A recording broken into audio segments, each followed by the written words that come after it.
Le livre que j'ai choisi de vous présenter est un petit livre qui paye pas de mine du tout, qui s'appelle La Brèche, d'un certain Christophe Lambert, qui est donc un homonyme de l'acteur, et donc qui est en collection Pocket. Et alors c'est une histoire très originale et très rigolote. C'est dans un futur plus ou moins proche, plus ou moins éloigné. Un jeu de télé-réalité consiste à envoyer des candidats, des candidats dans le passé. Et donc pour vivre des moments de l'histoire. Et donc on envoie le personnage principal doté d'une caméra embarquée. On l'envoie le 6 juin 44 sur une plage à Omaha Beach, donc sur la plage du débarquement, pour vivre le débarquement en direct. Et donc, alors je sais plus exactement comment il est protégé, dans quelle mesure il est protégé, mais bref, il se retrouve donc au cœur du débarquement et les spectateurs, donc dans le futur, grâce à lui et sa caméra, peuvent suivre le débarquement comme s'ils y étaient. Et évidemment, ça ne marche pas comme prévu. À cause de lui, un général meurt sur la plage.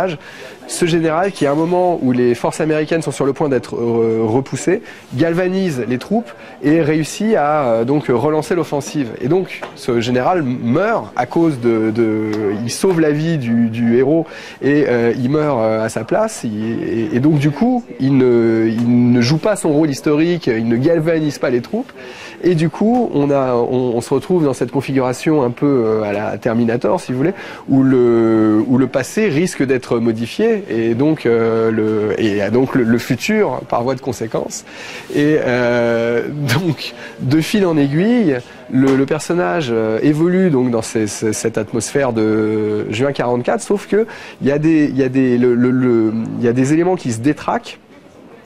Dans son oreillette où normalement il entend le présentateur qui lui parle du futur, il commence à entendre des trucs en allemand qui lui parlent d'un 4e Reich, parce que son action a créé un futur possible, et donc il y a 2 futurs concurrents là qui se battent autour de ce 6 juin 44 et donc qui envoient chacun dans le passé des trucs pour emporter le morceau. Et si vous voulez, donc il y a des machines, des espèces de cyborgs allemands qui se battent contre des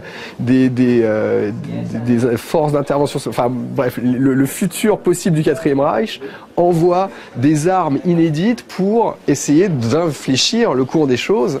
Et donc voilà, ça donne ce petit roman très étonnant et très original et très, très imaginatif, qui est donc à 10 000 lieues de ce que je préconise dans mon propre livre, où je suis un peu psychorigide vis-à-vis de la vérité historique, mais que je trouve très, très amusant. Voilà.